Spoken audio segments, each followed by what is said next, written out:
galera, está começando mais um Fundos Podcast. Seja muito bem-vindo aí onde você está. Hoje a gente está aí com dois convidados muito bacana, edição especial dos pais. Então você aí pega seu pai, senta aí e tenha certeza que vai ser de grande valoria tudo que está acontecendo aqui, certo? Sem mais delongas, eu quero antes só falar rapidinho dos nossos patrocinadores, que faz tempo que a gente não fala deles, porque faz tempo que não tem nenhum vídeo aí, vai fazer umas 3 semaninhas. A Dream Skate Shop tá aí com a gente, fortalecendo algumas peças de roupa, tá fortalecendo algumas coisas aqui no estúdio. E tá sempre aí somando. Aparece lá no Instagram, também no site deles, lá na loja, lá, que é aqui em Franca, certo? E também, hoje nós não estamos com as canecas, mas daqui a pouco ela vai estar aí também. A Bagnarello personalizados, né, David? Acertei, não errei. Tá aí também, irmã. Vou deixar aqui as informações. Se você tá precisando de alguma coisa personalizada da sua marca, da sua empresa, pode ter certeza que vai estar tudo aí, certo? Galera, sem mais delongas, hoje eu tô com duas pessoas aqui que eu gosto muito. Temos uma convivência aí. Se conhecemos em meio à pandemia em alguns momentos, mas estamos aí. Hoje eu estou com o pastor Cláudio e o pastor João. Pastor João para os mais de perto aí, Paiva. Galera, se apresente aí primeiro os mais velhos. Eu vou dar preferência pro filho, aí na galera aí. Vamos lá, João. Só para deixar claro que eu tô de barba aqui, mas o pai é ele, tá? Mas para quem não me conhece, sou o João, né? Sou lá do Aeroporto 2, da Rede Coa, filho do pastor Cláudio, que com certeza o pessoal vai conhecer mais ele do que eu, né? O pastor Cláudio tá mais frequente que na sede. Eu brinco que tem hora que a gente tá andando no trânsito assim, não dá. Toda hora é o pai, vereador. Eu conheço pra mim inteiro, não dá. Então vai conhecer mais ele. Mas sou filho do pastor Cláudio, da pastora Eliclar, e é isso. Então é isso, né? Vocês viram ele falando aí que ele que está aí barbudão aí hoje. Eu fiz até questão de vir mais novo. Não, né? você tá na beca. Não, o pastor tá na beca, ele tá no estilo, você é louco. Quero cumprimentar aí a todos com uma boa noite, é uma alegria, é um prazer poder estar aqui juntamente com cada um de vocês essa noite. Lembrando aqui velhos tempos, né? Lembrando que não é da época de vocês, tá? Mas lá na década de 90, era relembrando aqui o tempo das rádios ainda. Saudade, matando a saudade. Galera, hoje, como eu falei, a gente vai falar um pouco hoje, especial de pais aqui. E eu já quero... Os dois são pastor, galera. Eu tô com a responsabilidade aqui ainda. Muito. Geralmente vem pastor, já fica assim. Agora dois, gente do céu. Mas pai e filho, como é que é essa convivência? Como é que é isso, pastor?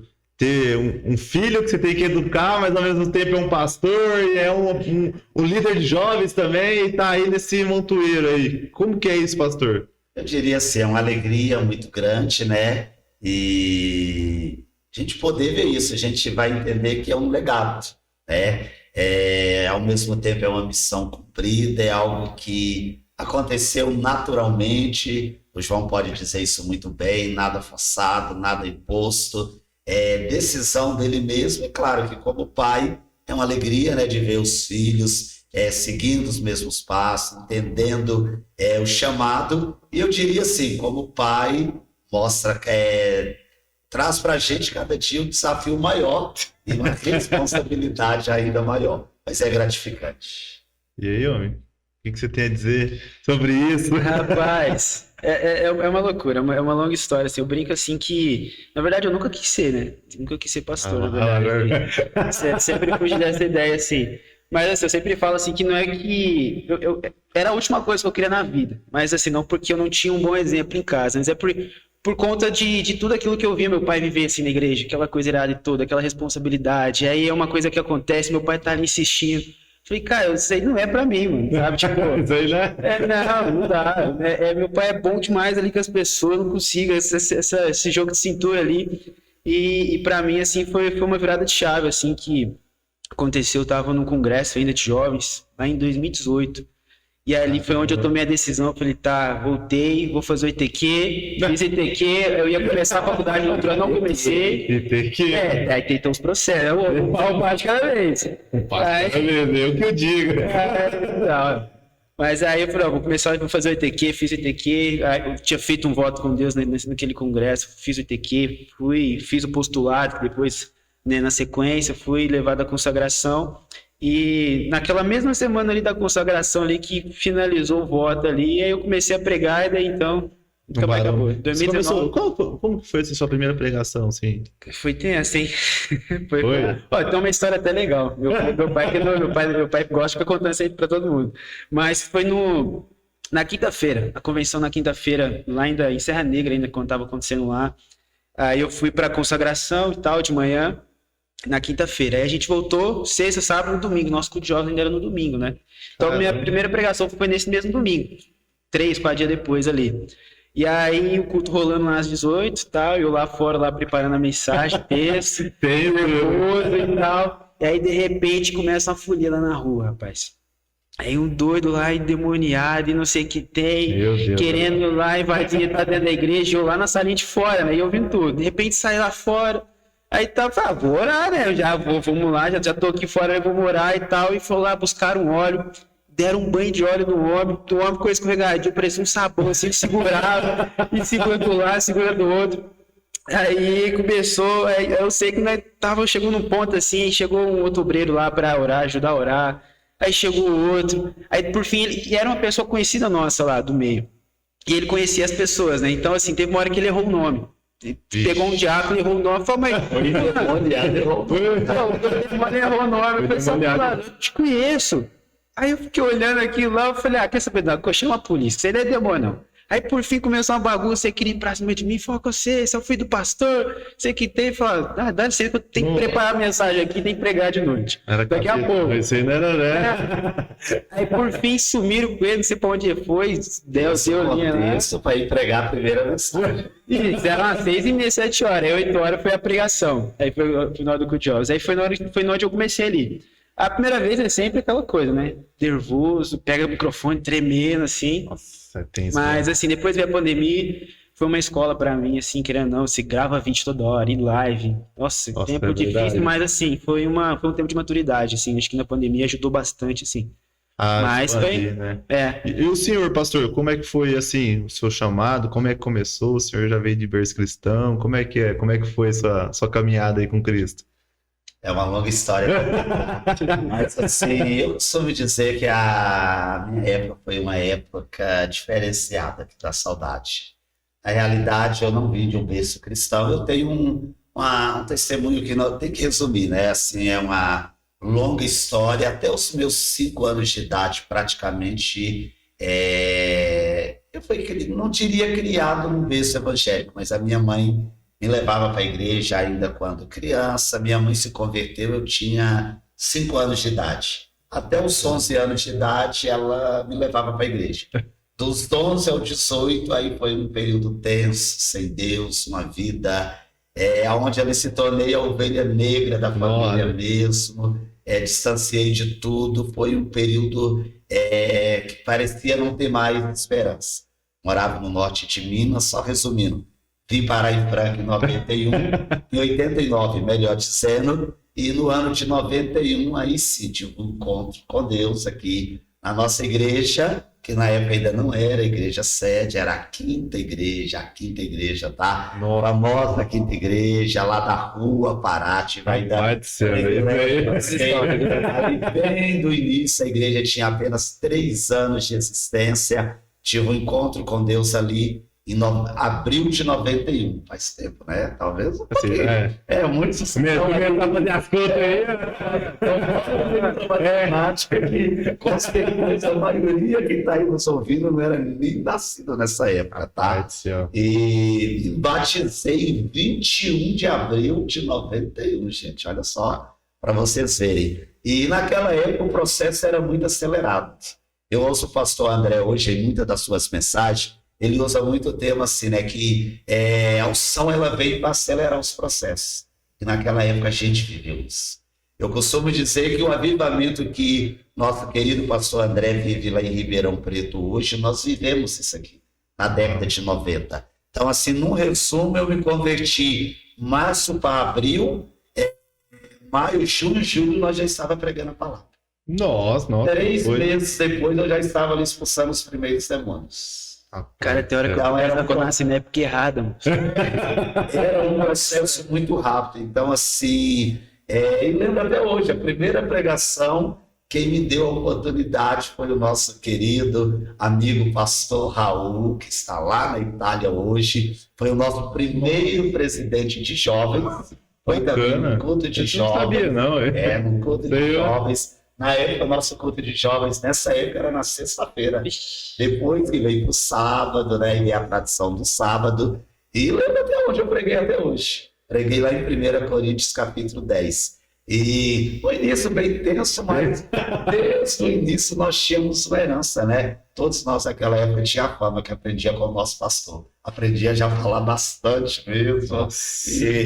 Então o pastor Paulo você conheceu, então? Sim, foi meu paizão, meu professor, né? Meu mestre. Eu falo assim que é a minha faculdade, aonde eu vou, eu tenho orgulho de dizer isso. Foi o pastor Paulo. Caramba, nossa. E aí depois, assim, você já batizou, começou a pregar e já... Aí já engrenamos na obra, né? Naquela época, fala assim, diferente de hoje, nós só não tínhamos título. Mas nunca via um jovem da nossa época parado. Faltava um diácono, nós estávamos lá à disposição. Faltava alguém para limpar a igreja, nós estávamos lá todo sábado de manhã. Os pastores nunca souberam disso, mas estava lá a irmã Sandra, na época, limpando a igreja. Nós éramos os primeiros a estar lá juntos. Então, era uma época que era o famoso bombril. Aonde tinha oportunidade, nós esperava chamar. Sempre nos dispunha, era visita no sábado, evangelismo no sábado, domingo, culto familiar durante a semana. Uma época diferente, tá? Eu sei que está retomando hoje. Culto todos os dias, de terça a domingo. É verdade. Só segunda que era cultos familiares. Era uma época assim que dá saudades, eu diria isso. Nossa, eu fico vendo assim, eu gosto muito de brincar. Eu até falo pros meninos que assim que tá conosco aí, que junto com a liderança aí, falo, galera, eu vejo, tipo assim, o senhor falando da galera da antiga, como é que foi essa... E eu falo, mano, eu quero isso aí também, mano. Eu quero isso, eu quero viver isso, eu quero viver isso, eu quero... Sabe, é legal as histórias, eu gosto muito de ouvir as histórias, mas eu quero também viver isso, eu tenho essa sede de viver isso. E Deus anda tratando eu, falando, calma, vai ter a hora, calma. Eu falei, Deus, até quando eu vou ter que ficar com calma? Até quando? Nossa, vai. Mas assim, era um processo de Deus tão algo tremendo que o João falou uma frase aqui, mas isso era real também para nós naquela época. Eu brinco que até nisso ele herdou, tá?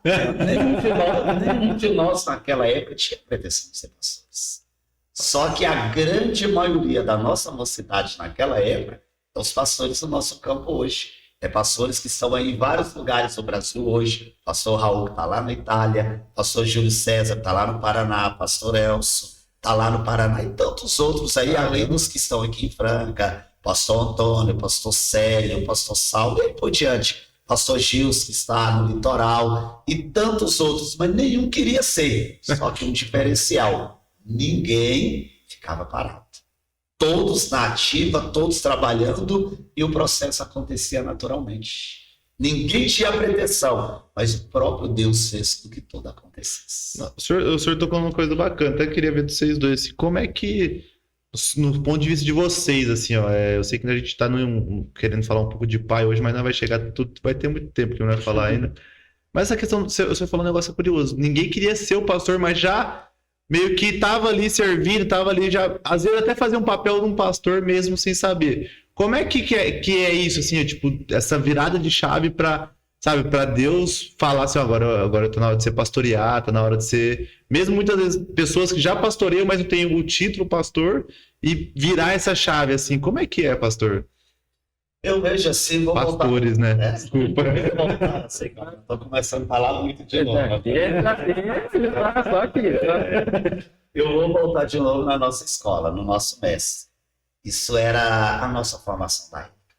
O pastor Paulo, ele foi um grande mestre para nós e ele sempre ensinava algo que hoje isso não tem acontecido.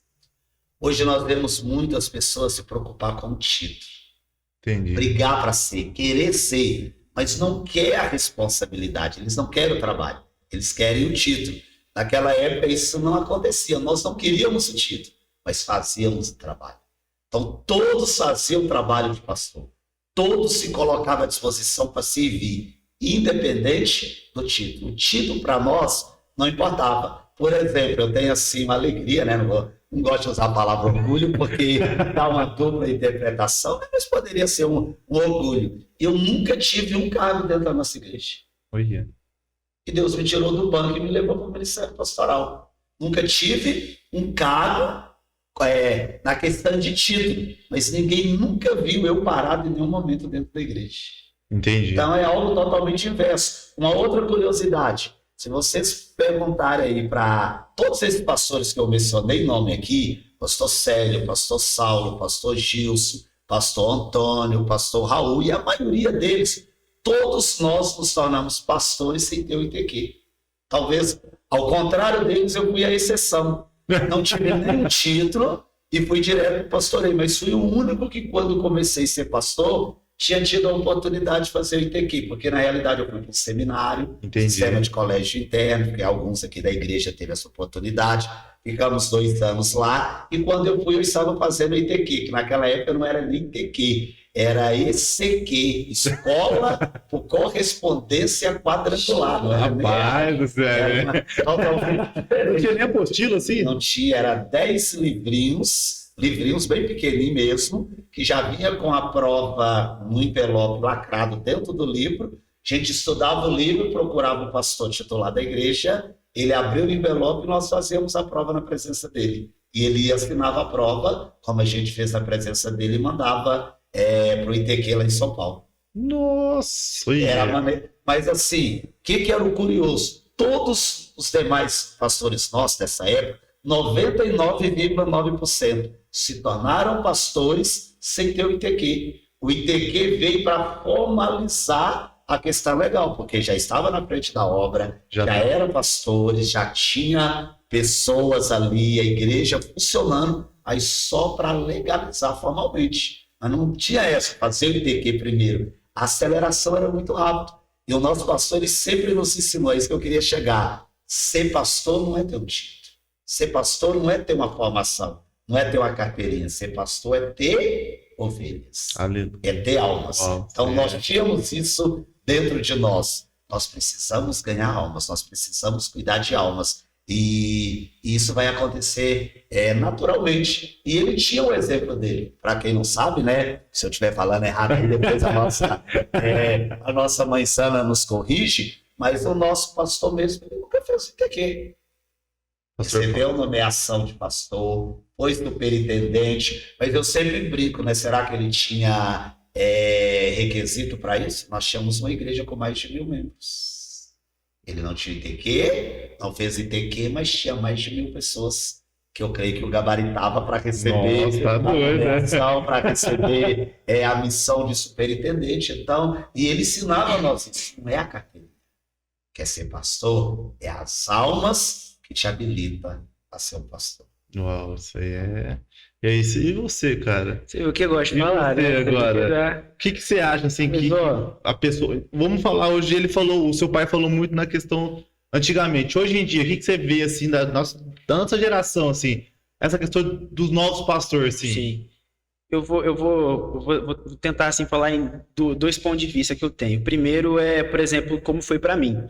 Né? Porque, querendo ou não, por mais assim que eu veja que no final das contas o fator, o resultado vai ser o mesmo, mas assim, eu tive, querendo ou não, um processo diferente, que foi realmente nascer no berço cristão e ser filho de pastor desde que eu nasci. Né? Então, assim, foi uma maneira de eu crescer e ver aquilo a vida toda. Né? Não tinha como eu fugir. Eu sempre falo assim que, cara, meus amigos era da igreja.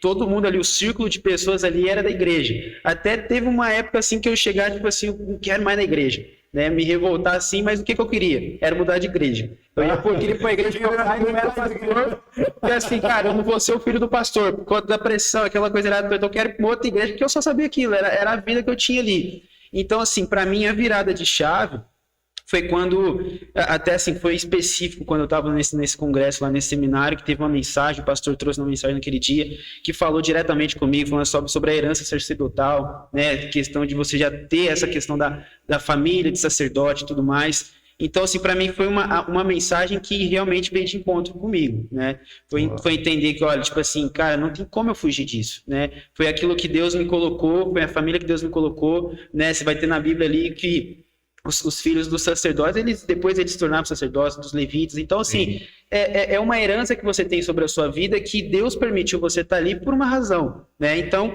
para mim, foi uma virada de chave, foi poder entender isso, né? Mais do que quesito, como eu disse, no geral, né? Isso é um segundo ponto de vista.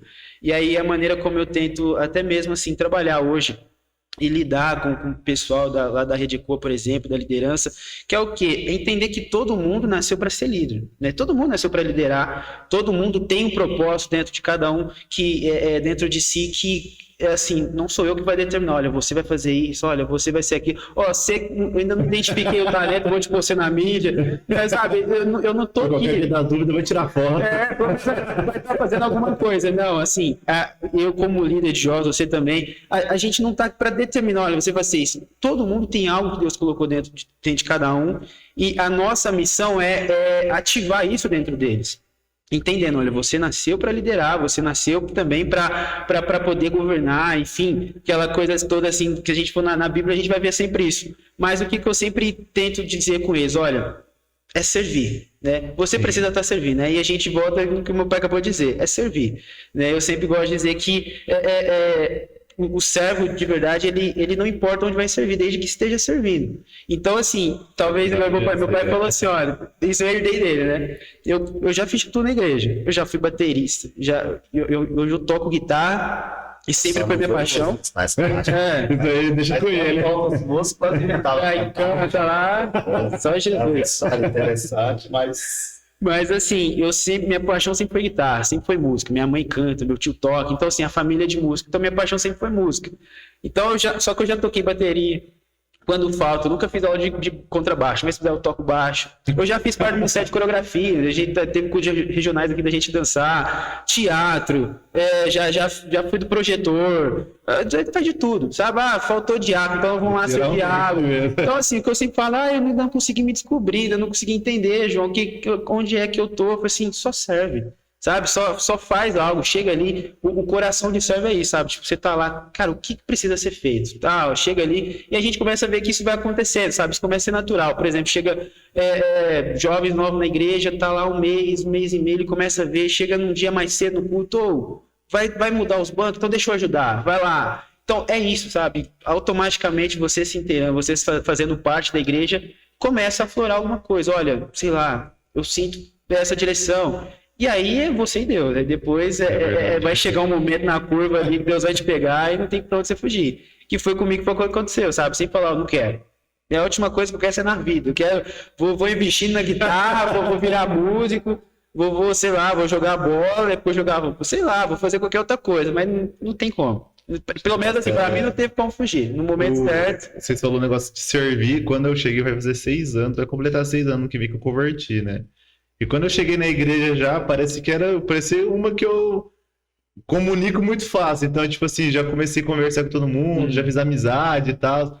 Na hora que eu fui ver, eu já tava ajudando numa coisinha aqui, aí eles descobriram que eu tirava foto, que eu fazia vídeo, os caras, mano, você precisa fazer uns bagulho aqui. Aí comecei a fazer isso, aí um dia faltava que nem... Sabe, sempre tava envolvido, assim, antes mesmo de qualquer coisa, assim, sempre... E aí, me veio a memória agora isso. Mano, independente, os caras falavam cada coisa pra me fazer, assim, que eu falava, mano...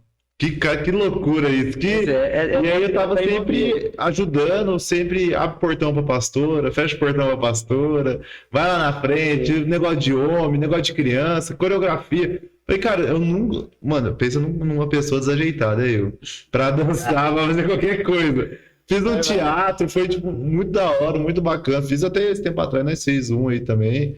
Eu fui Barrabás, mano. Tipo... Olha, louco. Falei, gente do céu, mas assim, sempre envolvido, assim, isso aí que eu acho... Não, e quer ver o mais louco? A história de como eu virei pastor, que até hoje eu não sei como que eu virei pastor também. Essa é outra história também.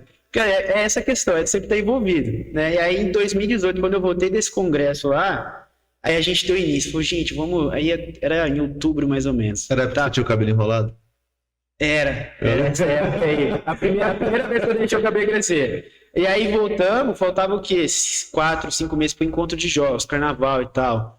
E aquela coisa e tal, minha mãe era líder de jovens, mas aquela correria, porque ela era líder de jovens, era líder das mulheres, líder do louvor. Aquela correria, eu falei, mãe, eu vou ajudar a senhora. Deixa eu juntar os líderes da célula, naquela época a gente já trabalhava com células. A gente vai montar uma equipe, a gente vai planejar o encontro. Aí eu falei, não, se você fizer, ele vai me ajudar. Então a gente sentou, a gente planejou a camp. Na época ainda aí foi onde nasceu a Rede Eco, não tinha nem nome, nasceu a Rede Eco, a Camp Eco.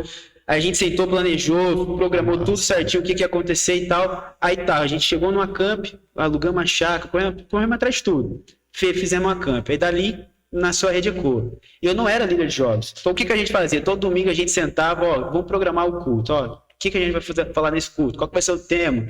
Sei lá, vai trazer algum pastor? Qual que vai ser o propósito desse culto? E aí foi, sabe, 2018 inteiro ali, na verdade foi 2017 quando eu fui nesse congresso. Aí 2018 foi o primeiro acamp ali, e foi o ano inteiro, aí tal. 2019, aí foi onde eu passei pela consagração lá em setembro, agosto, na verdade.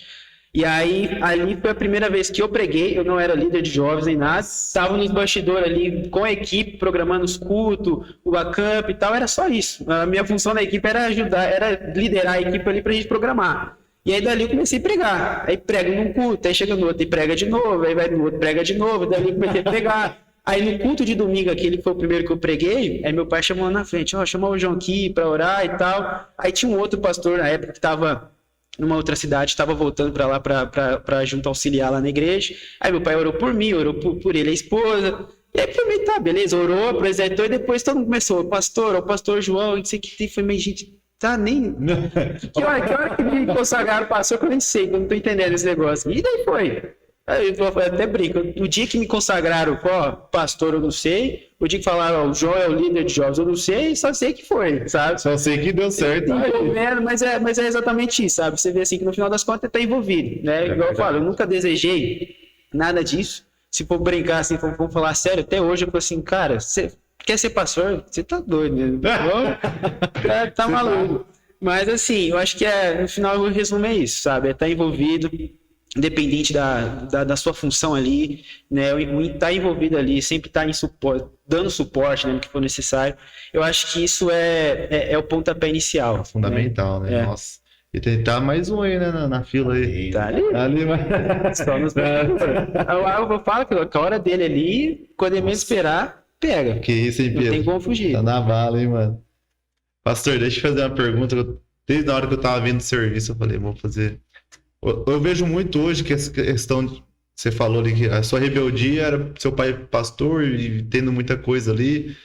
Por que o senhor acha assim que muitos filhos de pastor não acabam virando pastor, acabam saindo para o mundo assim? É pelo peso? O que é assim, no seu ponto de vista, claro? Pergunta difícil. Isso porque falou que não ia ter polêmica. É uma pergunta te falar, né? Essa pergunta é um pouco difícil. Às vezes eu vejo, antigamente nós iniciamos assim a caminhada pastoral ouvindo assim muito uma frase que muitos na nossa época já não queria ser pastor, já fugia do chamado em virtude daquilo que os pais sofreram, passaram antigamente. Mas eu vejo que hoje não seria tanto isso, porque é uma época diferente. Eu acho que essa mentalidade mudou, não tem mais essa pressão, não tem mais esse fator que justifica o que a geração da minha época falava, tá? Eu particularmente não vim de um berço evangélico, não vim de uma família onde meus pais eram pastores, então eu não vivi isso, mas a gente acompanhou muito essas falas e às vezes eu vejo hoje, acho que entra um pouco a pressão do inimigo. Sim. Uma boa parte, tá? Porque o João usou uma frase aqui, se a gente for pegar, ele sabe disso, né? Ele acho que ele poderia responder aqui melhor do que eu, mas hoje a gente não vê essa pressão como antigamente, falar que os pastores passavam fome, levou as famílias a viver numa situação de criar revolta, nesse sentido de no ponto de não querer aceitar o chamado. Prefere fugir do chamado do que dar continuidade ali ao legado, à herança sacerdotal, por ver todo aquele sofrimento e na maioria das vezes falar, eu não quero passar o que o meu pai passou. E entendo que aquilo era uma época própria para aquele momento, situações específicas, e que a gente tem que, com todo respeito, eu vou usar um termo assim, tirar o chapéu, os pastores daquela época, porque foram alguém que, independente do sofrimento, eles pagaram o preço pelo chamado. É verdade. Com toda a dificuldade, passando fome, passando necessidade, mas eles entenderam que fazer a vontade de Deus, fazer a obra de Deus, era mais importante, independente do que aquilo que eles estavam passando. É claro que, lamentavelmente, criou revoltas, situações em meio à família, que levou alguns filhos até afastar da presença de Deus. Esse lado não é saudável. Agora, hoje eu vejo assim, praticamente duas coisas importantes hoje. Uma delas que, para mim, assim, nós temos que cuidar muito, tá? É o peso no sentido da retaliação, Sim. a investida do inimigo. Então, seria um outro assunto, mas eu vejo muito assim, quando o inimigo ele não consegue nos atacar diretamente, ele vai tentar por tabela. E uma das maneiras que ele tenta por tabela é tentando atingir nossos filhos. Verdade. Porque se ele atingir o filho, ele vai nos atingir muito mais do que se ele tivesse nos atingido pessoalmente. Isso aí é fato, chegar para qualquer pai, chegar para qualquer mãe, tá? Fala, eu preferia eu estar sofrendo isso do que meu filho, tá vindo aí, mas... Tá vindo aí, nem me fala. Primeiro dia dos pais sendo pai. Você vai entender isso aí na prática, o que é isso. Então, assim, é uma maneira que o diabo sabe disso. Ele sabendo disso, é uma área que ele vai tentar de todas as maneiras. Ele vai tentar tocar nos nossos filhos, porque indiretamente ele toca na gente. E é um direto que é maior do que se ele tocasse diretamente. Então isso aí é cruel. Eu penso que é um dos motivos aonde nós vemos alguns filhos aí de pastores pagando esse preço, padecendo. Mas Deus não poderia guardar? Claro que poderia. Tá? Só que aí dentro desse contexto seria um negócio mais amplo. Nós pastores precisamos às vezes nos cuidar um pouquinho. Verdade. Da blindagem da nossa casa, da nossa família. A gente poderia pegar vários exemplos bíblicos. Eu gosto muito de pegar um exemplo a respeito do salmista Davi, que, em todo sentido, um grande líder, mas como guerreiro, como aquele guerreiro que ele foi, mas houve um momento que ele deu um vacilo. Se não me falha a memória, está lá no último capítulo lá de 1 Samuel, que eles saem com a guerra, eles saem com a batalha, eles vencem a guerra, vencem a batalha, voltam todo eufórico, todos alegres, e quando ele chega, os inimigos tinham saqueado toda a cidade onde estava a família deles. Tinha levado os filhos cativos, levado as esposas deles, e o que era alegria virou tristeza. O que era júbilo virou choro, e foi algo terrível. Mas por quê? Um descuido.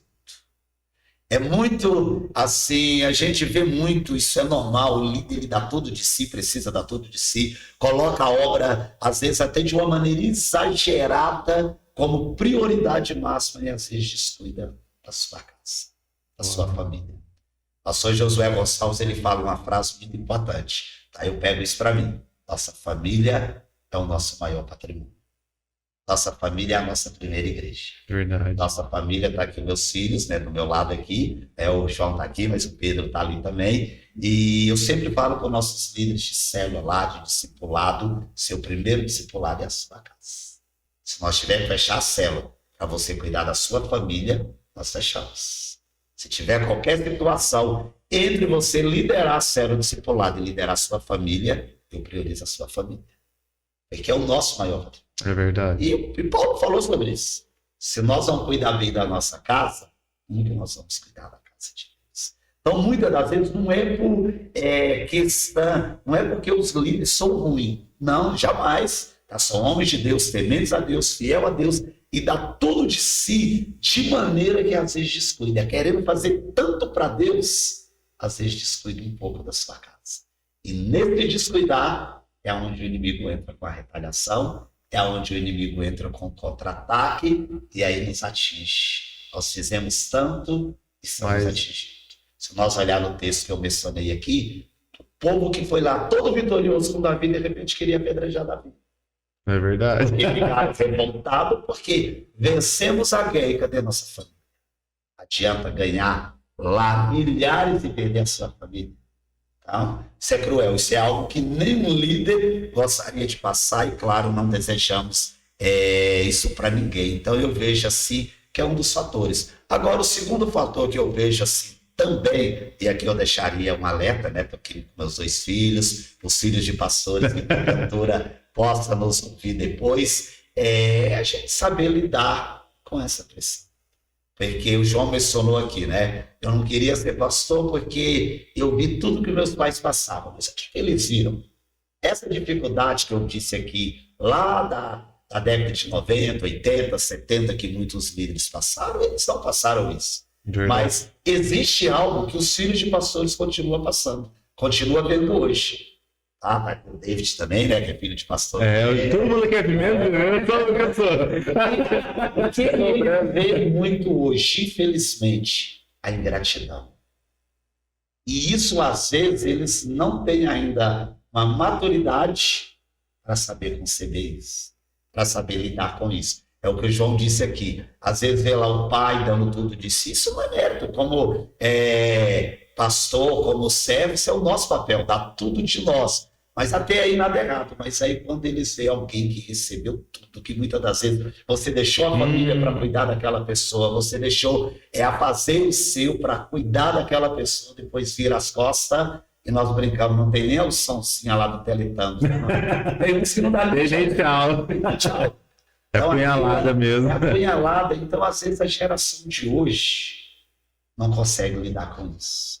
Aí, quando eles veem isso, eles falam, não é isso que eu quero para minha vida.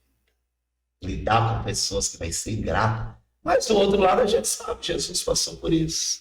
Jesus enfrentou isso. Algum tempo atrás, eu vi o pastor André Valadão participando de um momento como esse aqui, e, curiosamente, ele estava até com o pastor Josué Gonçalves. O pastor Josué Gonçalves até perguntou para ele justamente sobre essa frase, ingratidão. Perguntou que conselho ele dava para os líderes a respeito da ingratidão. E aí ele deu um sorrisinho, aquele jeitão mineiro dele, né? Falou, recentemente eu aconselhei um pastor meu que veio me pedir uma ajuda, que ele tinha acabado de passar por uma situação de ingratidão. Aí ele falou, sabe qual o conselho que eu dei para ele, pastor Josué Gonçalves? Eu bati no ombro dele e falei, se prepara para a próxima. Nossa. Porque, infelizmente, isso é algo que nós sempre vamos enfrentar. E aí muitos pastores ficam doentes por esse motivo e os filhos não conseguem conceber essa situação e aí cria revolta e aí quer fugir do propósito. E tem alguns que ficam revoltados de tal maneira que até sai da presença de Deus, porque começa a olhar para a maneira da desonra, da deslealdade, da ingratidão que muitos tratam os seus pais.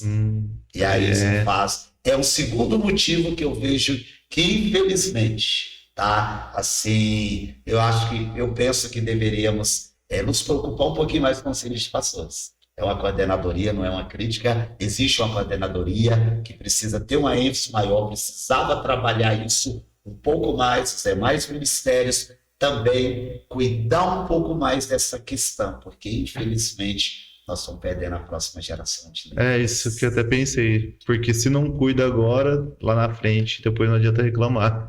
Se não... E hoje está cada dia menos. Cada dia menos filhos de pastores dando continuidade aí, porque não consegue lidar com essa situação. Ele chega à conclusão, não é mais fácil eu ser um profissional liberal, ser um profissional em tal área, do que propriamente ser um pastor, seguir os passos do meu pai, porque eu não vou suportar isso. Mas faz parte do ofício. Jesus enfrentou isso, né? Verdade. Nós não vamos ser melhor do que ele. Ele cuidou de 12. No meio de 12, um traiu e o outro foi lá e negou. É verdade. E aí, do que negou, ele foi lá e ainda conseguiu recuperar, trouxe de volta e ainda foi um dos maiores discípulos. Porque traiu, lamentavelmente, a gente sabe aí qual foi o fim, mas o que eu quero dizer era só 12. De 12 ainda teve dois. Dois ali. Nossa. E João, e aí, o que você... Agora, no seu ponto de vista, assim, da garotada da nossa geração, assim, por que eles não querem, mano? Tipo, talvez tenha uma referência ali dentro de casa, mas... Sim. Cara, eu pego por mim, né? Assim, até quando eu passei por essa crise, assim, não chegou a ser uma rebeldia em si, né? Sei lá, extremo. Mas foi uma revolta, assim, que eu tive porque, sei lá, dos meus 17, 18 anos por ali. Porque, assim, é o que justamente meu pai acabou de dizer. Você começa a ver coisas assim que, sei lá, talvez não é o que você queria ver, vamos dizer assim, né? Tanto que até brinco com meu pai, olha só, eu prefiro nem saber. Toca o barco aí, nem me fala. Aí, galera. Nem me fala. Nem me conta o negócio, não quero nem saber. Mas, assim, foi exatamente situações como essa. Desde pequeno, assim, acontecia situação assim, assado, né? E às vezes você tá ali, né? Até aquela famosa brincadeira, né? As paredes têm ouvido. Então, às vezes você tava ali, fulano, às vezes nem tá vendo que você tá ouvindo, e você ouvia as coisas assim, falando do seu pai. E aí, pessoas que meu pai ajudava, e de repente, por questão de ingratidão, virava as costas, meu pai tava lá insistindo. Falei, caramba, que doideira é essa, mano? Será que meu pai não tá percebendo isso? Será que não percebeu até agora que não quer nada com nada? E, enfim, sabe? Foi essas situações assim, e claro, somando tudo isso, também naquela pressão, tipo assim, olha, é o filho do pastor, ó, você não pode fazer isso, ó, não pode errar, não pode aquilo outro, né, você tem que ser o perfeito ali no negócio. Falei, gente, será que eles não sabem que eu sou ser humano também, né? Eu sou filho do pastor, mas sou ser humano como qualquer um outro, eu não escolhi, né, vamos dizer assim, eu não escolhi na família, não escolhi ser filho de pastor, então eu sou ser humano também. Então vai juntando tudo isso, então chegou numa fase assim, eu lembro dos meus 17, meu sonho é fazer 18 anos, eu vou para uma outra igreja onde meu pai não é pastor. Mas por quê? Só que eu sempre falo. Eu não vou ouvir ninguém falar. Mas assim, quando eu tenho oportunidade de testemunhas na igreja, que eu falo assim, ó, não é porque eu não tinha um exemplo em casa. Pelo contrário, eu tinha um exemplo bom demais. Então eu via e falei assim, cara, eu não vou conseguir, tipo, dar continuidade nisso, sabe? Tipo, ó, fulano te traiu, beleza. Esquece isso e vamos dar sequência. Naquela época é exatamente isso. A imaturidade, né? Essa falta de estar realmente envolvido ali, ter essa responsabilidade a mais, assim, cara, não é o que eu quero, né? Não é porque eu não tinha um bom exemplo, pelo contrário. Hoje, depois de tudo, naquele momento de virada de chave, hoje eu consigo olhar e falar assim, cara, meu pai é o meu maior exemplo hoje por conta disso, né? Tanto que até recentemente, numa mensagem esses dias atrás, eu falei, olha, cada dia que meu pai toma uma atitude ali, às vezes você olha assim, cara, não é possível, mas de novo. Não é possível, o pai tá percebendo outra vez. E meu pai só vai indo assim, de repente, tal, negócio acontece. Falei, caramba, meu pai soube resolver o negócio ali. Aí mais uma vez eu falo assim, ó, eu aprendi de novo com meu pai. Sabe, constantemente você vai entendendo que tem os momentos certos de resolver, tem a maneira certa de resolver. Então, assim, resumindo tudo, assim, eu vejo assim, para mim o que foi crucial foi ver realmente esse exemplo que eu tive dentro de casa. E claro, constantemente ali com meu pai, sempre meu pai acabou de falar, né? Tendo esse cuidado, então minha mãe sempre orando por mim, né? Quantas vezes eu já fui pego acordando de madrugada, minha mãe lá orando por mim. Hoje, Então, assim, a gente sempre teve essa atenção assim pela família, meus pais sempre tiveram isso, então foi crucial. Né? Mas, por outro lado, eu sempre, quando eu converso com outros pastores também, hoje eu tenho o privilégio de poder ser filho de pastor, é que você sempre está na mesa com pastores, então eu sempre sei que conversa, assim, eu gosto muito, e eu sempre falo, olha, vai ser diferente a minha geração, porque, de certa maneira, por mais essas questões que meu pai falou assim, eu não culpo a geração do meu pai, porque eles aprenderam a ser pastor também. É claro, a minha geração, como filho de pastor, ou até mesmo como jovem normal, assim, sem nenhum peso assim, do pastoreio sobre a sua vida, vai aprender a ser líder, vai aprender a pastorear. Mas no meu caso vai ser diferente a minha geração, porque meus filhos vão nascer e eles vão ser filhos de pastores, que foram filhos de pastores. Né? No meu caso, eu sou filho de um pastor que não foi filho de pastor. Então, talvez tudo aquilo que eu enfrentei, por mais que, sei lá, teve a sua determinada pressão, né? Mas também, de certa maneira, eles não sabiam como lidar 100% disso. Né? Então, querendo ou não, tem esse desencontro ali. Mas, querendo ou não, no final é isso, sabe? Assim, não tem como você fugir dessa questão, mas quando você está firme ali, está envolvido ali em tudo ali, acaba que no final das contas Deus te pega você na curva ali e o negócio acontece. Mas assim, para mim foi desse jeito, sabe? Eu consegui entender e hoje, para mim, é uma admiração ver tudo isso, sabe? Constantemente eu tenho aprendido, né? E hoje ainda mais à frente, um pouco a mais o ministério, como liderando jovens, já fazer o quê? 7 anos. Aí desde que eu passei pela convenção já mais 4 anos, então, querendo ou não, hoje eu tô mais do lado do meu pai, né, estando ali sempre observando. Então, hoje a maturidade que eu não tinha antes, hoje eu tenho, né, de poder, de ter, assim, é claro, ainda tem muito mais para aprender. Meu pai tem 28 anos de ministério, só de pastoreio, né, eu tenho 23 anos de idade. Então, assim, eu nasci, meu pai já era pastor, então, assim, tem muito ainda para aprender, mas a maturidade que eu não tinha naquela época, assim, não quero isso, né, de me revoltar, hoje eu já consigo ter esse discernimento, olha, tá, isso vai acontecer, isso é o peso do ministério, é o peso da responsabilidade, que aí é onde, respondendo a sua pergunta, né, eu acho que é onde acaba que tem essa fuga, né, é a fuga da responsabilidade, porque sabe que a carga da responsabilidade ela é grande. É claro, eu sempre costumo dizer, olha, se você quer vir na igreja, sentar no banco, se você vai ser fiel a Deus, fiel aos mandamentos de Deus, e não quer se envolver em nada, você vai para o céu do mesmo jeito. Né? Você vai estar ali, você é obediente, você é fiel a Deus, você vem à igreja e tudo mais. Só que esse sim para o chamado ministerial, que é onde a Bíblia fala, Deus deu um para apóstolos, outros para pastores, não foi para todo mundo. Sim. Então, quem resolve dizer sim é um peso a mais, é uma carga a mais, né? E aí, se você está disposto, é claro, Deus vai te dar capacidade suficiente para poder suportar tudo isso. Mas até lá, Deixa eu só fazer 2 ponderações aqui. Uma só pegando um gancho do que você mencionou. Eu falei 2 motivos, né? Mas talvez o João mencionou algo aqui que seria um terceiro motivo também. E muito importante a gente entender isso. Infelizmente, também, um terceiro motivo é realmente esse, tá? Que o João mencionou aqui. A falta, às vezes, de entendimento da igreja com relação aos filhos dos pastores. Entendi. Eles olham para as crianças, o filho ainda é criança e já acha que é um pastor. Puta. A cobrança dele já desde criança, lá no universitário. Assim, claro que o pai quer que seja um pastor, quer que dê continuidade ali ao legado, ao chamado, mas não existe essa história, filho de peixe, peixinho é. Ministério é algo peculiar, é algo particular, é um chamado específico, tá? Que meus 2 filhos, eu não disse para nenhum dos 2 o dia que eles tinham que se batizar, eu não disse para nenhum dos 2 ser pastor, foi assim, uma decisão deles, uma resposta deles ao chamado de Deus para a vida deles. Uau. Eu zelo por isso, tá? Procuro fazer a minha parte, dar o meu exemplo, mas eu entendo que isso é particular, isso é pessoal, é o chamado de Deus, mas a igreja não vê dessa maneira. A igreja já coloca um jugo, um fardo, esquece que é uma criança, acha que não pode brincar, não pode pecar, não pode errar. Por quê? Porque é filho do pastor. Então talvez esse ainda seja um dos principais motivos.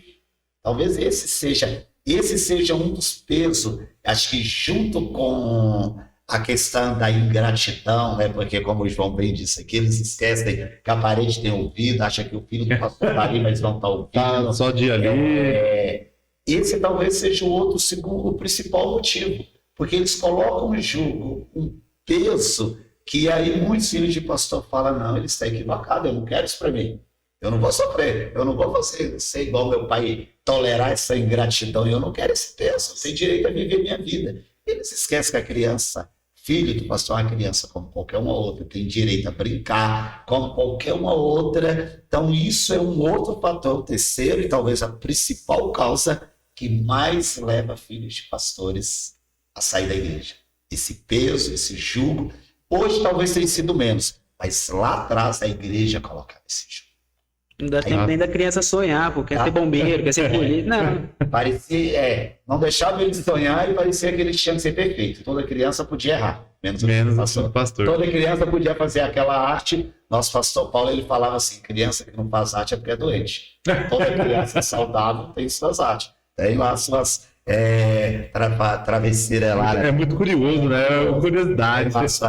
Faz as suas artes de criança, isso é normal. É que a criança sadia, quer brincar, quer descobrir. Então faz as artes. Agora o filho do pastor não pode, vai ser filho do pastor, isso, aquilo, outro. Então é um jugo, é um peso. E aí nós esquecemos a apoderação que eu queria dizer o seguinte. Quando eu disse que às vezes muitos não têm essa maturidade ainda para saber lidar com a ingratidão, não é nem porque eles são imaturos espiritualmente, não estou dizendo essa maturidade. Sim. É idade.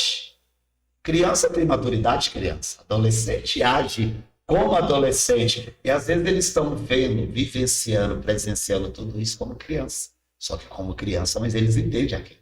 Sim. Como junior, mas eles entendem aquilo. Eles sabem, já entendem, né? É uma fase de transformação, é um filho de pastor, mas é um adolescente como qualquer outro. E não viver naquilo ali, tendo o peso que a igreja está pondo, querendo que ele seja perfeito, e ao mesmo tempo vendo as ingratidão, aquilo é um bombardeio. Vai falar, eu não quero isso pra mim. É uma carga muito alta, né? São desses dois bombardeiros, fala, isso não é para mim.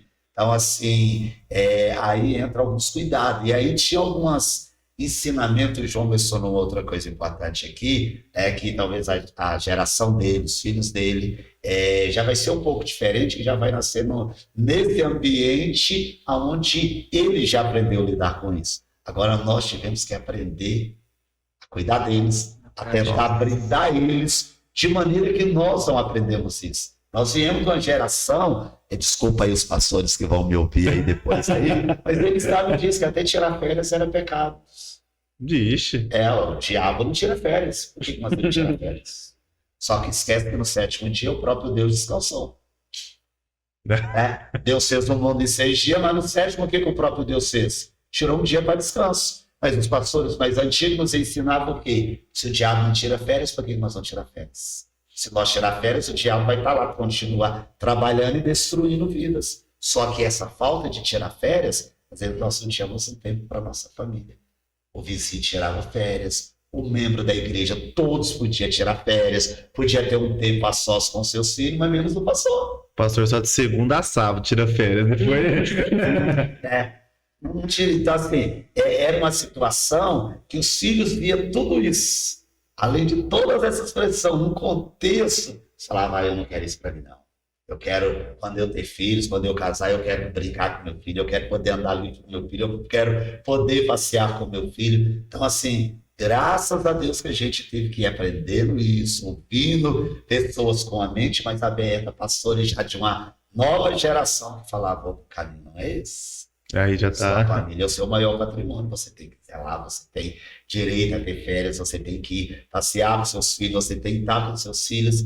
E acho que se os demais que ainda não fazem isso, abrir a mente para isso, entender isso, são algumas ações que podem ajudar muito a mudar essa situação. É hora de. Até foi uma mudar a parte que o pai mente. falou, né? Claro que você tem um ataque satânico ali, o ataque do inimigo na parte espiritual, mas é uma carga de sensações, porque não é só a parte espiritual, essa é a principal, claro, você está ali numa família que está envolvida no ministério e tudo mais, mas também tem a carga emocional, tem toda essa questão, porque, eu até brinquei, né?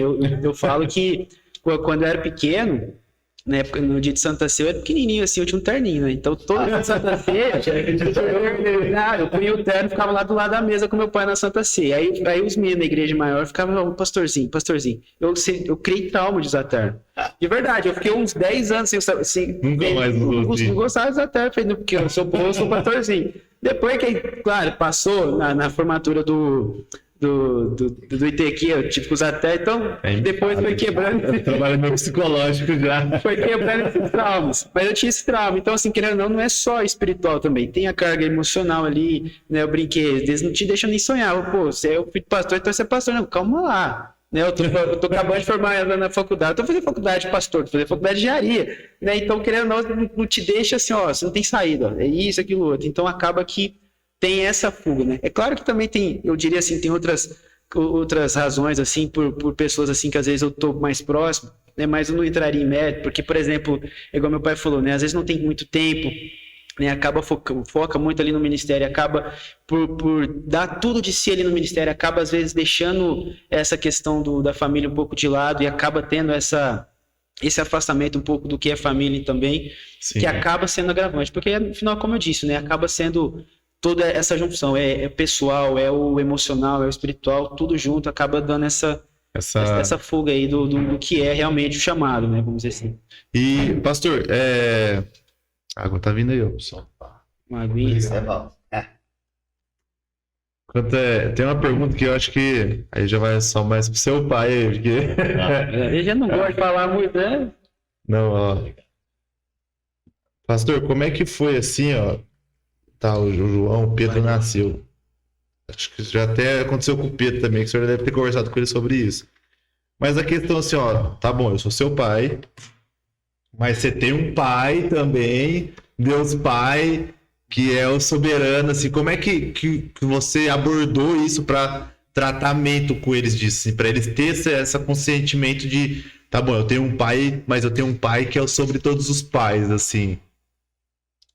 E aí, Pedro? Agora é com o Silver? É comigo? Olha, eu vou ser bem sincero e transparente. Eu não me recordo de ter sentado com eles, talvez uma falha nossa, tá? E especificamente abordar isso. A gente procurou sempre assim, isso é algo bem meu mesmo, tá? Mas o exemplo do dia a dia, ensinamento do dia a dia até para a igreja, mas ali para eles no dia a dia, ver a maneira do meu relacionamento com Deus, eu tratar Deus, entender que Ele é o meu Pai, deixando isso sempre claro, mas no dia a dia, não foi algo assim totalmente específico, sentar e ministrar para eles ali uma palavra, uma pregação nesse sentido. Eu, sinceramente, eu não me recordo de ter feito isso. Rapaz do céu. Mas é interessante, a pergunta foi mais específica para ele, mas eu me lembrei, teve um dia que meu pai arrumou uma para mim. Era dia dos pais, domingão, né? Sempre é domingo, e aí ele me colocou para pregar no dia dos pais. Aí eu falei, pronto, o que eu vou falar? Eu não sou pai, tu não sabe falar.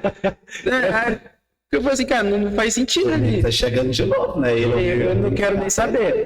Eu não quero nem saber. Mas assim, para mim foi uma experiência interessante, né? Igual meu pai falou ali, mas no mesmo momento, na hora que ele respondeu ali, eu responderia a mesma coisa. O que eu ministrei naquele dia foi assim, olha, eu não tô aqui hoje para ensinar os pais a serem pais, até porque eu não sou pai. Isso seria uma hipocrisia minha, né? Mas eu tô aqui para falar de um filho e saber o que é ter um pai de verdade. Né? A minha mensagem hoje é como um filho.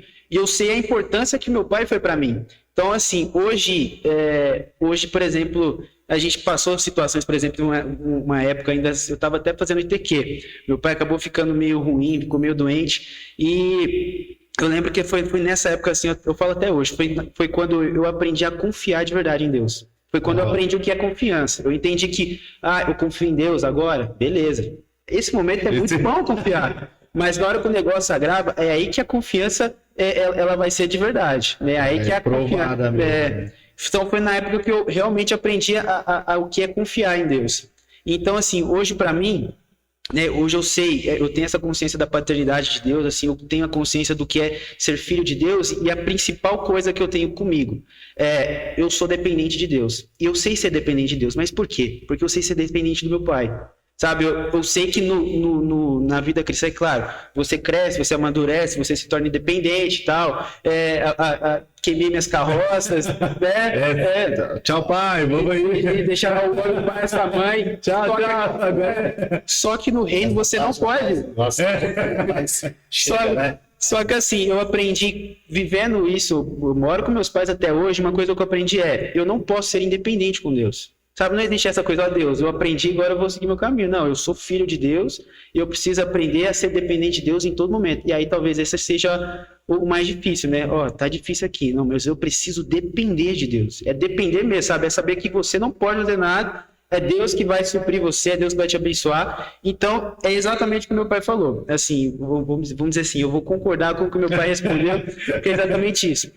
Eu aprendi em relação à paternidade de Deus, tendo a paternidade do meu pai. E aí talvez seja por isso que... E talvez não. Na verdade, hoje a gente sabe que é por isso que talvez essa questão da paternidade ela é muito defasada. Sim. É por conta da falha da paternidade em casa, né?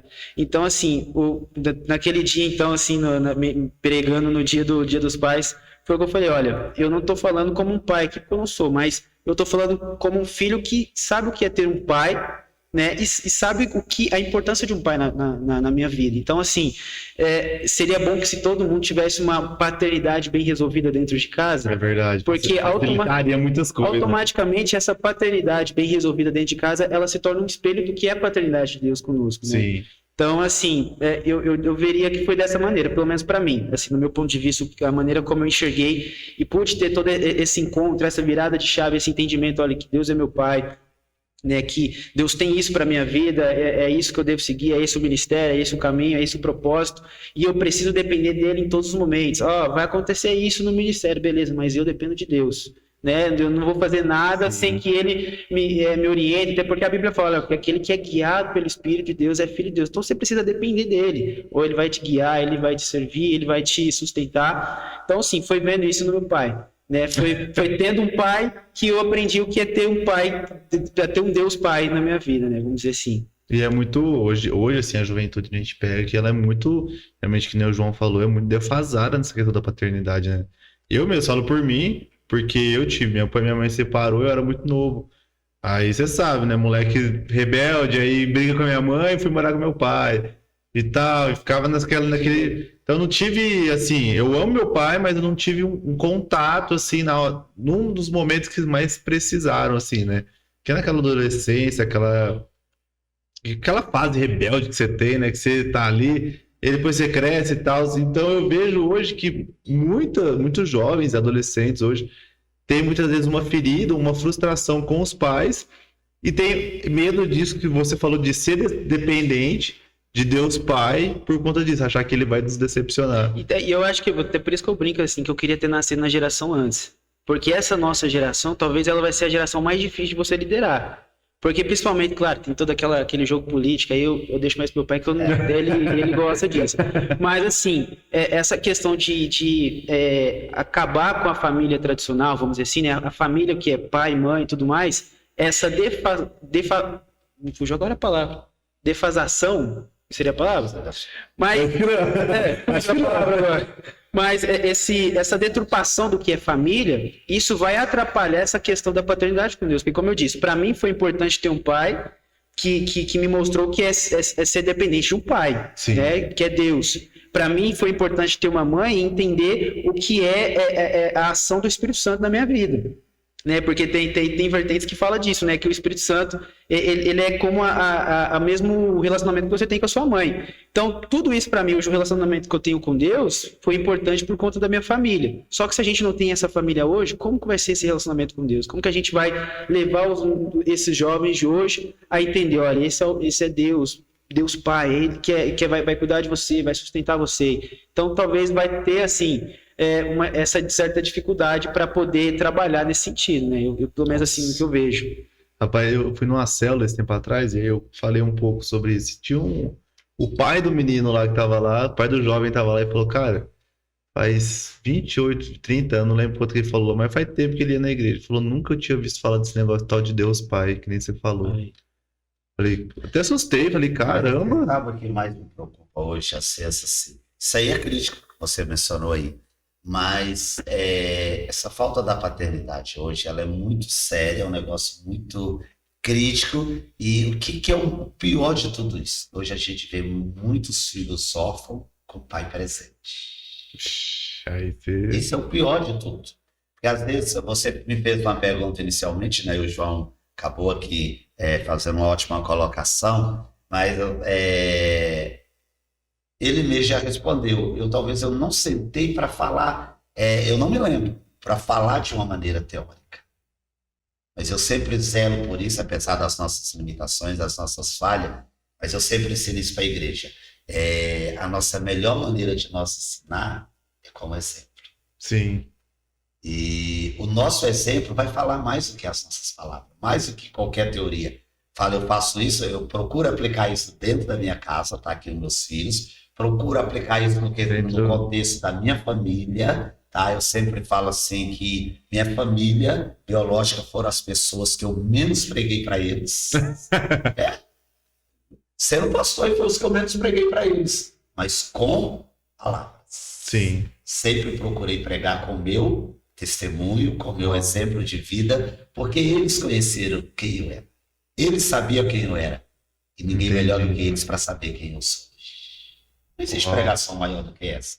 Existe até um dos grandes heróis da fé que ele fala assim, né? Pregue, pregue, pregue. Se preciso for, use as palavras. Nossa, isso é forte Tem mesmo. muitos que não concordam com essa frase, mas eu, particularmente, eu aplico isso como premissa na minha vida. Acho que a melhor pregação não é palavras, porque falar é fácil demais. Mas e o testemunho? Então, o pai chegar, e hoje isso é normal, chegar até um Deus lá, que ele é o nosso pai. Mas e ele ali, presente ali, é um pai? Age como pai? Porque se o filho ali ter essa paternidade do pai ali presente, ele não vai ter dificuldade de se relacionar com o Pai Celestial.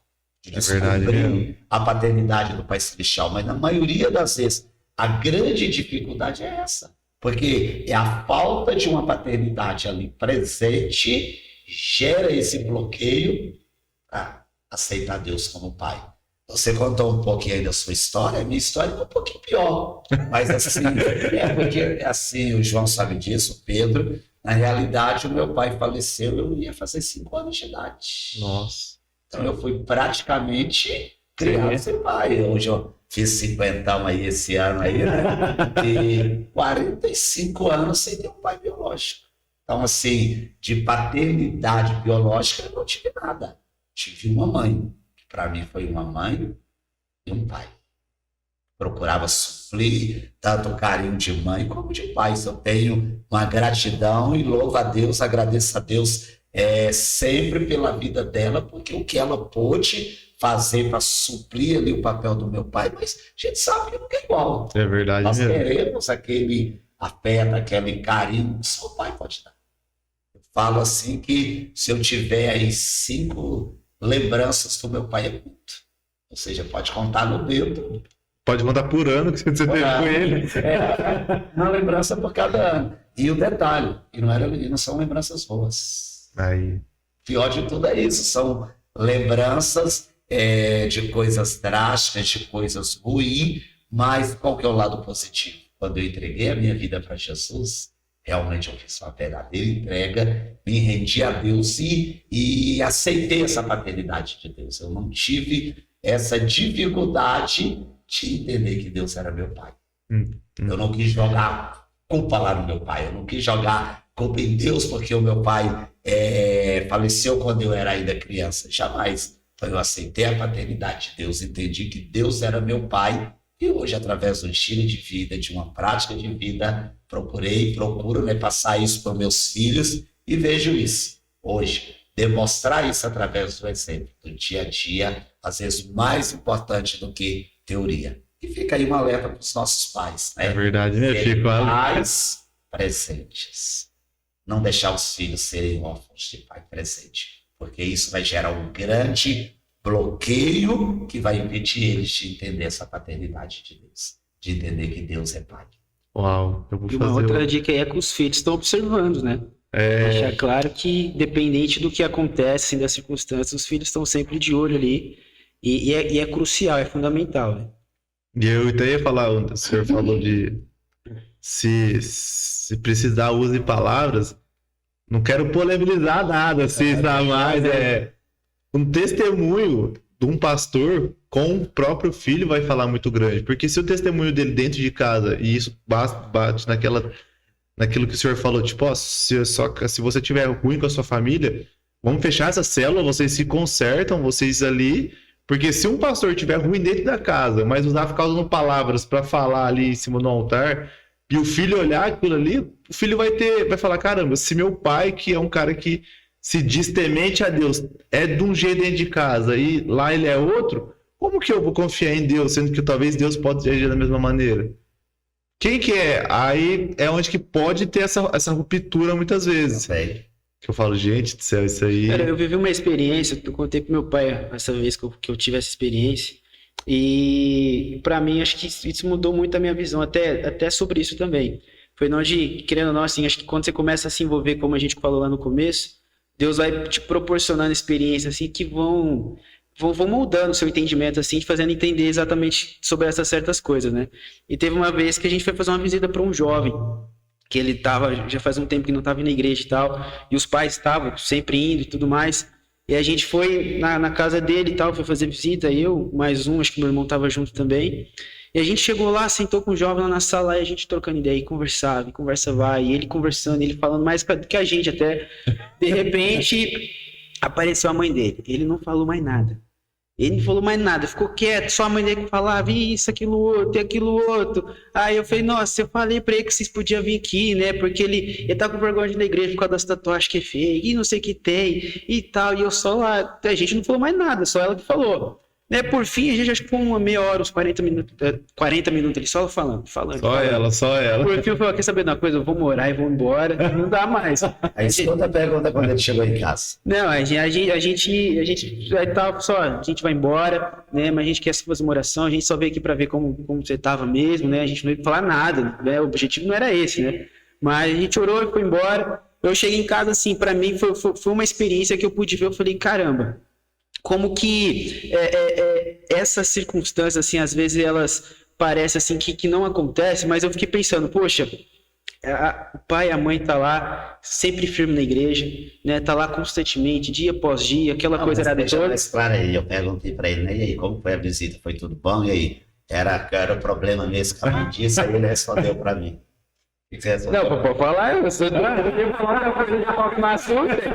Agora termina. Não para mim não, pai, o problema lá não é o shopping, é a mãe. Mas ali eu aprendi uma coisa, assim, eu pude ver que, assim, às vezes é aquela coisa, aí volta até um pouco no assunto que a gente estava falando, só que já não como filho de pastor, mas filhos no geral, os jovens no geral. Por que a lei do pai e a mãe tá, o jovem não tá? Mas o problema, aí eu pude entender esse problema. Falei, olha, às vezes tá lá o pai e a mãe firme, aquela coisa irada toda, vai na igreja, aí nós que não conhecemos a família, ver tipo a família, nossa, poxa, é uma pena realmente o filho não tá aqui, o pai tá sempre envolvido. Só que quando eu tive lá dentro, eu falei, caramba, é uma coisa lá e outra coisa aqui, tipo, eu fiquei tentando me colocar no lugar do jovem, eu fiquei pensando assim, poxa, ele deve pensar, olha, minha mãe vai todo dia na igreja, todo dia tá lá, e chega aqui e fala disso, e fala daquilo, só que na hora de lidar, ser mãe, sabe, fala assim, cara, é isso que ela tá aprendendo na igreja, sabe, tipo... Ser pai, viu, rapaziada? Chegou a contar a situação, ó, ele mandou embora de casa, depois foi buscar de volta, falei, mas que doideira é essa, mano, sabe? Imagina a cabeça do jovem lá, falou, cara, é isso que minha mãe tá aprendendo na igreja, então eu não quero isso, cara, tipo, eu não quero estar lá. Aqui que ela tá indo todo dia. Sim, e vem aqui, fala disso, fala daquilo, e sei que tem, às vezes parece que é mais importante tudo aquilo ali do que a família, né? Então é exatamente isso. Então foi uma experiência que eu vivi assim, que eu falei, cara, realmente assim, é surreal isso, né? Mas até naquele dia que eu preguei para os pais, eu até brinquei, falei, olha, acho que a minha briga agora foi naquele dia que eu entendi meu propósito. A minha briga é com o pai e com a mãe. Falei, gente, ó, eu tô aqui para ajudar o seu filho, para ativar o seu filho. Eu não tô aqui para falar, ó, você faz isso, você faz aquilo. Não, o líder jovem não pode dizer o que é certo e o que é errado. O aprendizado é em casa, é do berço, é o pai e a mãe que ensinam. Eu estou aqui para ativar o seu filho, no propósito que ele tem, naquilo que Deus tem para a vida dele. Claro, a gente vai ensinar aquilo que é certo, aquilo que não é, mas eu não estou aqui para determinar as coisas. Eu estou aqui para moldar o seu filho. Esse vai cuidar. Não, gente, ele fala também, mas. Não, mas eu só os dois falam dentro, só adquirir, só. Mas assim, foi muito importante, assim, até mesmo para mim mesmo, assim, entender o propósito, assim, de entender, olha, eu preciso, claro, tem todo aquele, como líder de jovens, e você entende isso também, tem todo aquele trabalho, aquela dificuldade e tal, mas o principal apoio eu preciso também de casa, é do pai, da mãe, que precisa ter esse apoio, essa base ali, para que consigamos ter um trabalho com excelência, vamos dizer assim, né, um trabalho que você, poxa, cumprir o propósito que eu estava querendo ali, que eu estava almejando e tudo mais, porque senão, do contrário, realmente é difícil, sabe? Não tem como, né? Tipo, você tentar distorcer aquilo que ele tá vendo todo dia. A gente encontra uma vez na semana. Tô pegando muito caso assim, eu chego na casa, converso com o jovem, a mãe fica ali, tipo, até, aí Deus começa a falar comigo, fala, ó, o problema não é o menino, o problema é o pai e a mãe, vai lá falar com eles. Aí eu tenho que ir lá falar com eles. Gente, vocês têm que consertar a vida de vocês têm que... O menino não vai, menino. Não, eu volto a dizer, foi o que eu disse aqui, eu não tô aqui dizendo, olha, ensinando como o pai e a mãe tem que ser. Eu não sou pai nem mãe, eu não posso dizer, eu tô dizendo que eu sei o que é ser filho, né? Aí foi nesse ponto que eu entrei aqui, eu sei o que é ser filho, eu sei o que foi fundamental para mim. Então não tô dizendo, olha, pai tem que ser desse jeito, mãe tem que fazer desse jeito, mas, assim... Eu sei o que foi crucial para mim, sabe? Eu sei o que é ser filho e sei o que foi crucial para mim em relação ao pai e mãe, o que foi determinante. Tipo assim, se hoje eu tô aqui hoje, é totalmente por causa deles. Então, assim, vamos assim, como você disse aí, sem criar polêmica, a gente... já tá aí, né? Volta lá, eu sei que eu lamento, peço perdão para algum pastor que porventura possa nos ouvir também, né? E eu sei que isso, a realidade hoje, graças a Deus, é menos e cada vez mais menos, e em nome de Jesus que seja zero isso, tá? Mas lamentavelmente isso ocorria também antigamente. Se fosse aí nós dar um quarto motivo aí, talvez seria esse. Verdade. Tinha muitos filhos que às vezes também não tinha esse exemplo dentro de casa, às vezes no altar era uma coisa, dentro da casa o pai agia totalmente de maneira diferente. Testemunho que não era... Não tinha um testemunho, aí o filho olhava, não é isso que eu quero para mim. Então, quantas histórias nós já ouvimos? O pastor Paulo sempre brincava aí com uma historinha para nós, ele pegava, ele não usava o termo pastor, né? Ele pegava o termo do diácono, né? Que um certo dia acabou o culto e o filho grudou lá no pai, que não queria deixar o pai sair da igreja. E aí, não, filho, nós temos que ir embora. Não, pai, não vamos não. E o pai, não, filho, nós temos que ir embora, o pastor já vai fechar a igreja. Aí o pastor encostou, não, mas por que você não quer ir embora? Precisa ir. Ele falou, não, porque aqui meu pai... Ah, benção. Então, infelizmente, isso é uma realidade. É verdade. Não faz muito tempo, lamentavelmente, eu ouvi uma história dessa. E aonde uma pessoa que veio, lamentavelmente, a romper o relacionamento e tudo, ela dizia que quando via o esposo em cima do altar ministrando e falando sobre família, ela olhava para ele ministrando e falava, mas será que esse é o meu esposo mesmo? Nossa, mas a cara não queima, será? Não é possível. Será que esse é o pai dos meus filhos mesmo? É o pai, é o mesmo pai dos meus filhos que está ali falando isso como pai? Não é duro. Aí, que desafio que vai ser para um filho desse querer seguir os passos de um pai desse? Aí não... Complicado. Isso, às vezes, na vida de líderes, isso de pessoas diversas na igreja, e às vezes a gente vê, não entende o porquê que às vezes os filhos não estão, e às vezes porque não tem esse testemunho que gostaria de ter. Seria algo tão simples. Nossa. E às vezes são pessoas que chegam lá, dão um sermão, quer enfiar a Bíblia goela abaixo, quer apontar o dedo, quer apontar o dedo, mas o principal seria o testemunho. Tão simples. Não precisava botar dedo, não precisava pôr a Bíblia goela abaixo, era só dar um testemunho para os filhos. Gente, se deixar que nós vai... Acho que nós vai ter que... Um dia eu vou trazer só o pastor Cláudio, outro dia eu vou trazer só... Esse especial que tá muito bacana. Gente, pra gente encerrar aqui, pra gente acabar com esse bate-papo, essa primeira parte aqui, porque depois eu vou chamar vocês particularmente, né? Tá? Chamar o Pedrão depois. O Pedrão também, o goleiro dos bons, viu? Ei, Pedrão. Deixa um recado final aí, nessa questão aí de vocês, aí vocês vão fazer um bate-bola aí de vocês agora. Você só comigo. Alguma coisa relacionada com o pai que vocês querem deixar. Cara, aquela câmera ali é de vocês agora. Queria deixar um abraço, né, para todos os pais, deixando aqui claro que a intenção não foi assim, tocar, ofender nenhum pai, nenhum líder, né? Pelo contrário, nosso respeito aí a todos os pais. Sabemos o grande desafio que é ser pai, mas é uma missão. É um desafio e, ao mesmo tempo, uma missão que Deus deixou para cada um de nós. Se Ele deu essa missão para nós, Pai, é porque Ele sabe que nós somos capazes de cumprir essa missão. Claro, que sozinho, né, com a nossa força, com a nossa habilidade, jamais. Mas olhando para o nosso Pai Celestial, buscando sempre dele a direção, a sabedoria, procurando sempre estar mais perto dele, fazendo como Jesus disse, olhando sempre para todo o exemplo do Pai, para fazer somente aquilo que nós vemos o nosso Pai Celestial fazer. Se nós colocarmos isso em prática,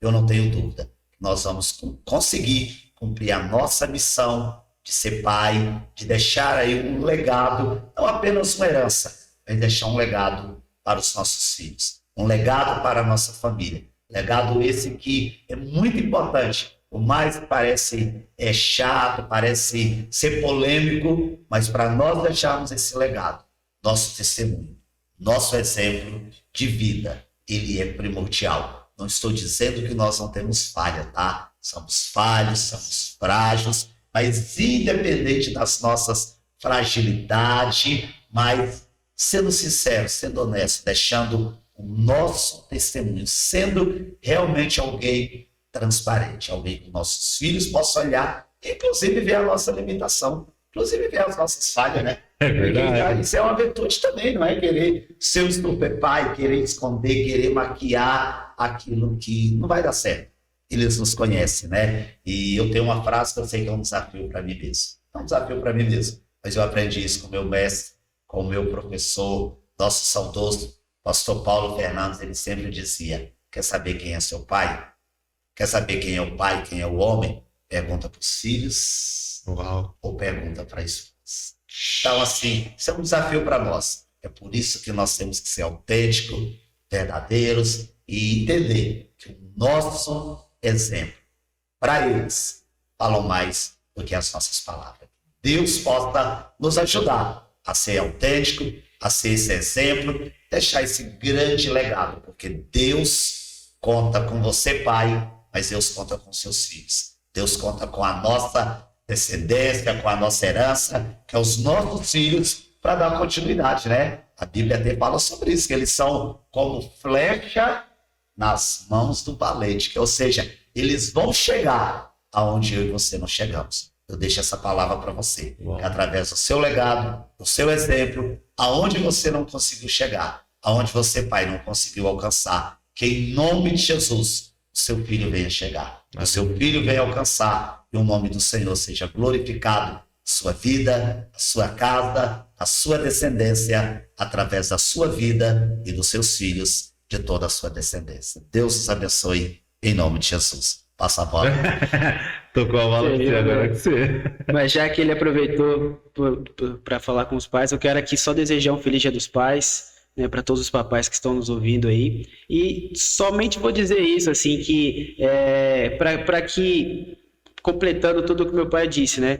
Nós, como filhos, os seus filhos estão de olho, né? Então, assim, por mais que, como Salomão ele disse, ele não vai errar naquilo que ele falou sobre instruir o menino no caminho que ele deve andar, e quando ele crescer não se desviará dele. Por mais que, sei lá, talvez hoje você se converteu hoje, seus filhos já estão velhos.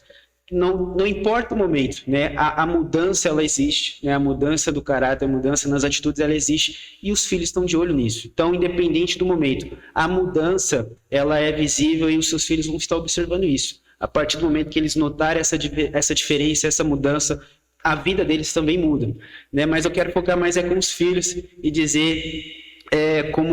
nesse dia dos pais, não deixe também de cumprir a palavra, honra o teu pai, porque é um mandamento com promessa, os seus dias vão ser prolongados na terra, e você precisa entender que, independente das dificuldades, das limitações de cada pai, eu acho que é interessante a gente entender que talvez você foi o primeiro filho, ou talvez foi o segundo filho, independente, mas o seu pai aprendeu a ser pai tendo você como filho. Então, erros vai existir, falhas vai existir, e é importante você entender, e é uma frase que eu guardo para a minha vida toda. Eu gosto muito de ler, e teve um livro que eu li quando eu fiz o postulado, eu tinha que ler e resumir, e tinha uma frase de Isaac Newton que dizia assim: olha, se eu vim mais longe do que muitos, é porque eu estava sobre ombros de gigantes. Então a gente precisa entender que tudo aquilo que o seu pai e sua mãe trilhou é um caminho para que você não precise trilhar mais, ou seja, você vai além, você vai adiante. Então, tudo aquilo que o seu pai enfrentou, tudo aquilo que o seu pai passou, tudo aquilo que o seu pai te ensinou, é apenas um caminho que ele trilhou para que você pudesse olhar e observar: olha, agora eu sei o que fazer, daqui para frente eu posso prosseguir um novo caminho, fazer diferente, talvez fazer igual, fazer melhor, não sei, mas independente. Honre o seu pai, independente do momento, independente da circunstância, independente do que aconteça. Isso é um mandamento. A nossa vida vai ser muito melhor com isso, tenho certeza disso. Portanto, não deixa jamais de cumprir e ser fiel nisso. E vamos para cima, e é isso. E é isso. Gente, muito obrigado por estar aqui. Quero agradecer vocês pela presença de vocês. Para mim é muito gratificante ter vocês aqui para estar trocando esse papo, a gente conversar, aprender um com o outro. Acho que eu aprendi mais que tudo aqui, todo mundo, mas que eu aprendi muito, graças a Deus. E que Deus abençoe a vida de vocês, que vocês possam estar aí, os dois pastores aí. E eu quero estar mais perto, principalmente do Paiva também. Mas o pastor também, pastor, cara, tá? Que o senhor tem que Tem mil afazeres, né? Mas, gente, não esqueça de curtir esse vídeo, vocês aí. Não esqueça de compartilhar. E, ó, feliz Dia dos Pais. E até a próxima, gente. Uma boa noite, um bom dia, uma boa tarde. Valeu. E até a próxima, gente. Falou. Com Deus. Até a próxima.